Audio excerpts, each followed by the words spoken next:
Bon, nous allons reprendre les séances avec Monsieur Philippe Pécou, anciennement documentaliste à la conservation départementale des musées du Gard, guide conférencier des villes et pays d'art et d'histoire de la région Provence-Alpes-Côte d'Azur. Aujourd'hui, instructeur au service développement, restauration et valorisation du patrimoine de la région Occitanie, va venir nous faire une communication intitulée « Aux limites du Languedoc et de la Provence, les peintures médiévales conservées dans les édifices gardois du sillon rhodanien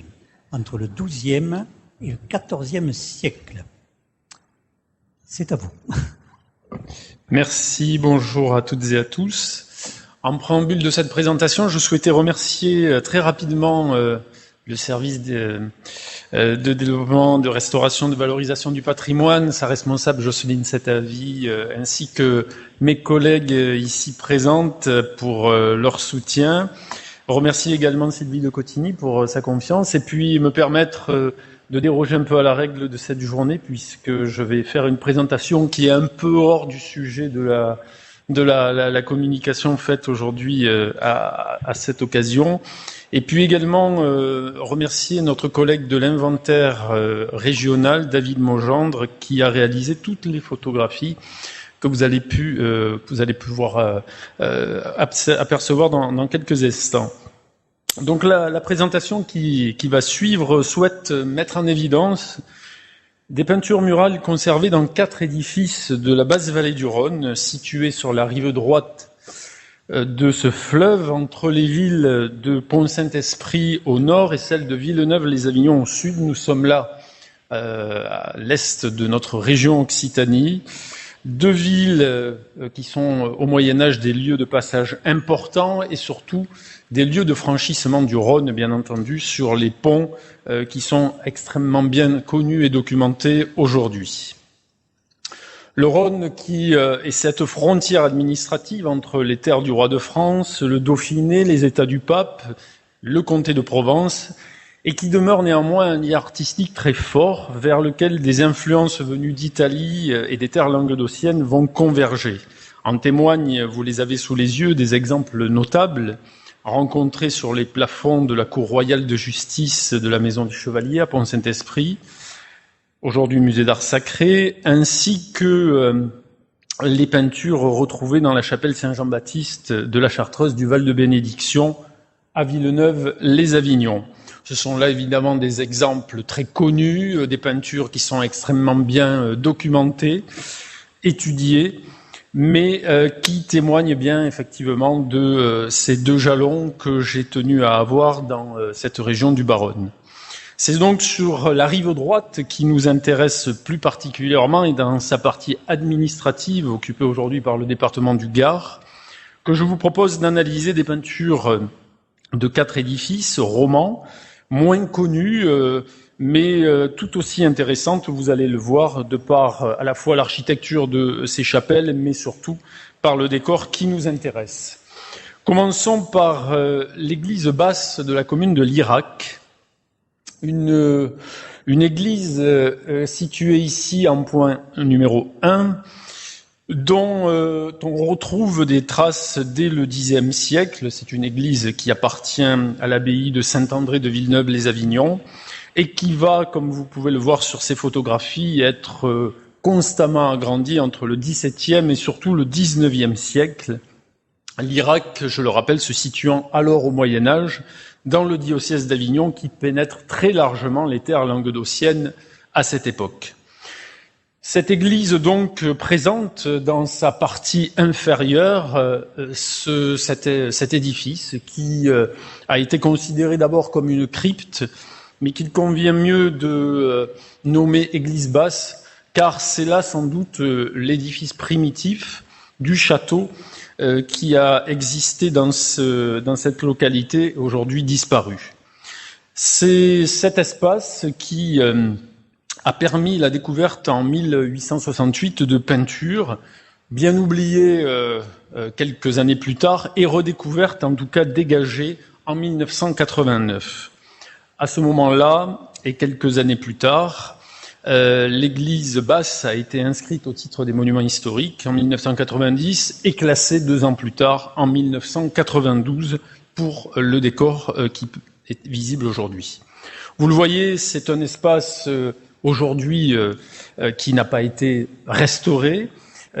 qui a un projet évidemment d'aménagement, de restauration, tant sur le plan du bâti que des peintures, et qui fera également l'objet de fouilles archéologiques, puisque le sol très élevé sans doute renferme un certain nombre de sépultures, comme ont pu les découvrir les personnes précédentes qui avaient découvert les peintures. C'est un espace donc très peu éclairé, la fenêtre axiale est aujourd'hui bouchée, une porte contemporaine a été ouverte dans le mur sud, et il présente une nef unique avec cette abside en semi-circulaire voûtée en cul de four.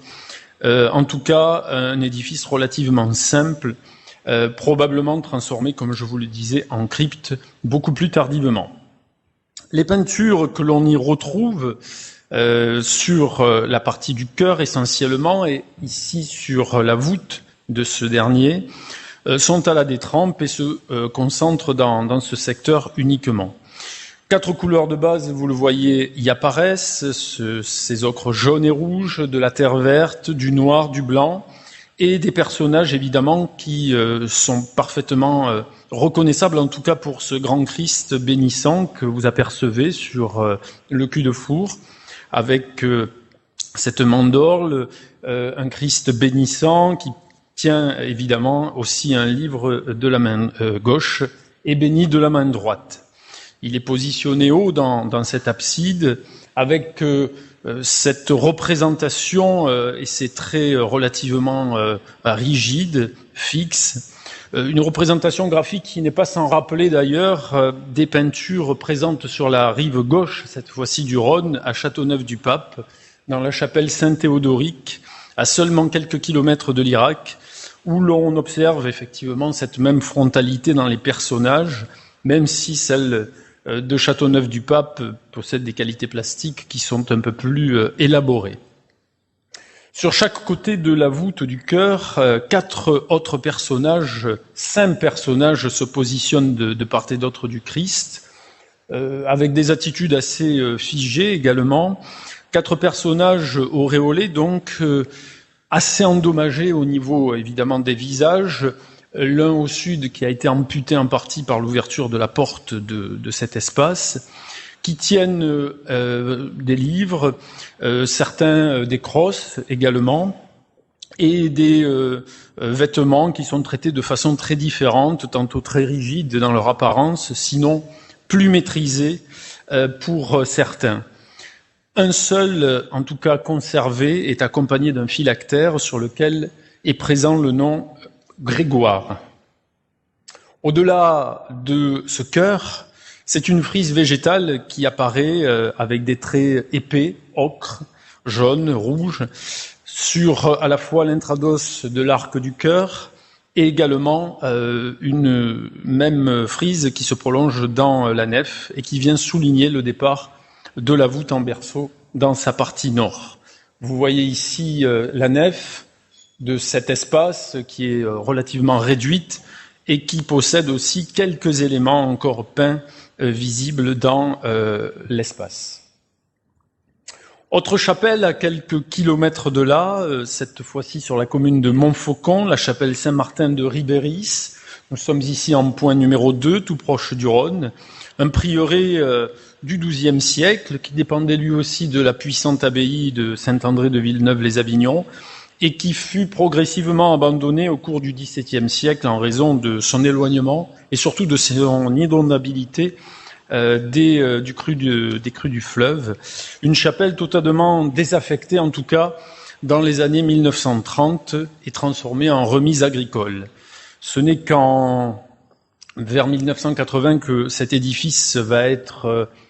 premièrement restauré par une association et ensuite valorisé progressivement, chose qu'elle est toujours en cours évidemment. Lors des travaux de restauration intérieure en 2018, les peintures dont je vais parlé ont été découvertes, des peintures qui sont intéressantes, vous allez la voir, et qui se concentrent sur le chœur et dans la nef de l'édifice. La chapelle a, quant à elle, été inscrite au titre des monuments historiques en 2021. Voici l'intérieur donc de ce monument, un monument donc qui présente une nef unique à 2 travées et ce chœur voûté en cul de four et cette abside semi-circulaire, et des peintures qui se concentrent donc, je le disais, dans le chœur et tout particulièrement sur sa voûte, ainsi que sur le mur nord de la 2e travée de nef sous l'arc latéral. En voici quelques détails. Celles-ci, lors de leur découverte, ont été fixées et attendent évidemment aujourd'hui encore une restauration beaucoup plus approfondie. Sous les décors donc architectoniques de ce cul de four, des décors du XVIIe siècle, apparaissent quelques représentations des personnages en habits ecclésiastiques qui tiennent un livre, des personnages couronnés également qui sont représentés avec possiblement une scène de communion, avec une table d'autel sur laquelle sont posés des objets, peut-être un calice ou une patène. Une iconographie donc riche mais difficilement visible tant évidemment les couches de peinture se succèdent sur cet espace. Le panneau sur le mur nord de la nef demeure lui un peu plus complet. Cerné par ses motifs géométriques en partie supérieure, il présente plusieurs personnages et notamment sans doute des épisodes de la vie du Christ avec des saints représentés, mais surtout ces représentations-là d'un Christ qui est accosté par des soldats, d'autres personnages. Il s'agirait là de l'arrestation du Christ avec un épisode des évangiles avec la scène de l'oreille coupée de Malchus et du baiser de Judas, qu'il conviendra évidemment de mieux voir apparaître lors d'une restauration prochaine. Plus loin, la dernière scène montre un Christ qui porte sa croix avec un soldat à ses côtés. Autre commune,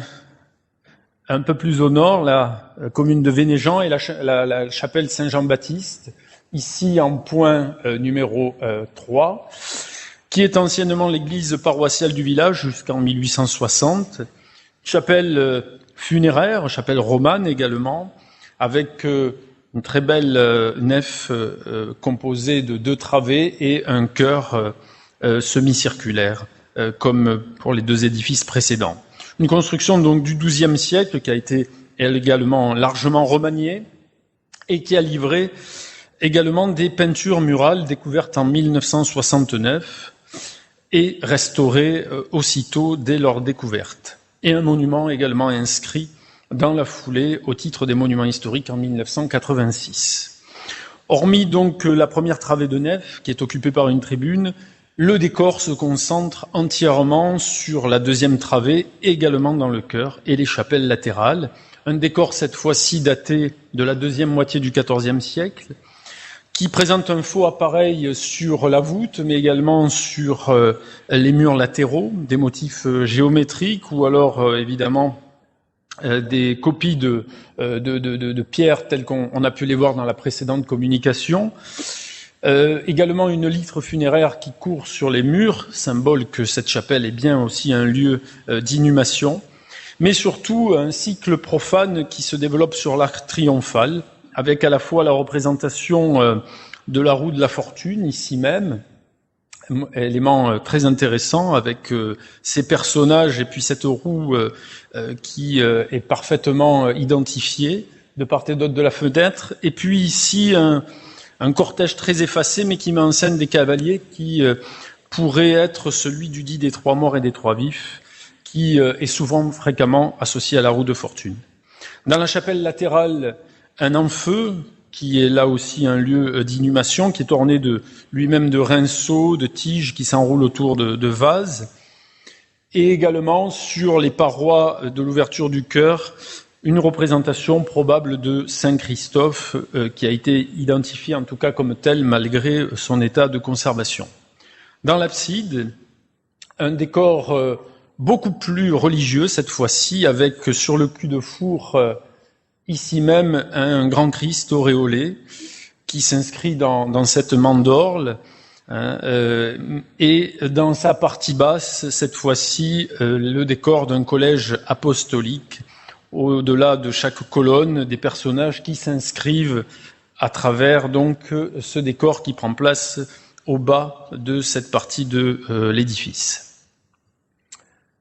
Enfin, je déroge un peu à cette période qui concentrait les édifices du Moyen-Âge pour parler néanmoins d'une église, cette fois-ci d'une commune voisine, commune de Chusclan, et cette ancienne église Saint-Augustin. Nous sommes là sur le point numéro 4, qui est un édifice qui présente, lui, un décor un peu plus tardif, mais néanmoins intéressant pour un édifice roman qui a été là abandonné au profit d'une église, vous le voyez, 19e siècle, un édifice transformé en médiathèque aujourd'hui, mais qui a conservé un décor tout à fait intéressant du début du XVIIe siècle, où l'on retrouve évidemment des peintures beaucoup plus évoluées que les précédentes dans leur représentation, au-delà évidemment de cette nef, avec des représentations d'Élie, de Moïse, et sur les arcs latéraux de plusieurs autres saints, tels Grégoire ou Augustin, sur un côté, en voici des détails, ou encore sur la partie opposée, Ambroise ou Jérôme, qui sont représentés. Sur l'arc triomphal, c'est la scène qui occupe l'espace inférieur, avec 4 apôtres qui sont encore en partie visibles, et puis évidemment la figure de Dieu le Père qui prend place en partie haute, coiffée de ce triangle de la Trinité, entouré d'anges. Enfin, sur l'intrados des arcs, apparaissent des saints locaux, Julien et Métairie, qui sont autant de saints tutélaires de cette église et du prieuré qui se trouvait dans cette commune. Donc des programmes peints relativement intéressants entre cette période du XIIe siècle jusqu'à cette période du XVIIe siècle, qui témoignait là sans doute d'influences venues d'Italie, mais également d'ateliers languedociens très présents dans l'usage notamment. En tout cas, des peintures qui sont, pour certaines, relativement récentes dans leur découverte et qui, aujourd'hui, sont soumis à votre regard, à la fois de restaurateurs, mais également d'historiens de l'art, pour être analysés, pour être mieux cernés dans leur datation, dans leur iconographie, et ici dans le rassemblement de toutes les représentations du Christ, d'avoir évidemment ce regard scientifique qu'est le vôtre dans ces découvertes, tant dans leur futur état de conservation dans les années à venir pour 2 des édifices que je vous ai présentés, mais également d'avoir aussi une analyse beaucoup plus fine de la datation qu'elles peuvent avoir dans toutes les représentations que vous venez de observer. Je vous remercie.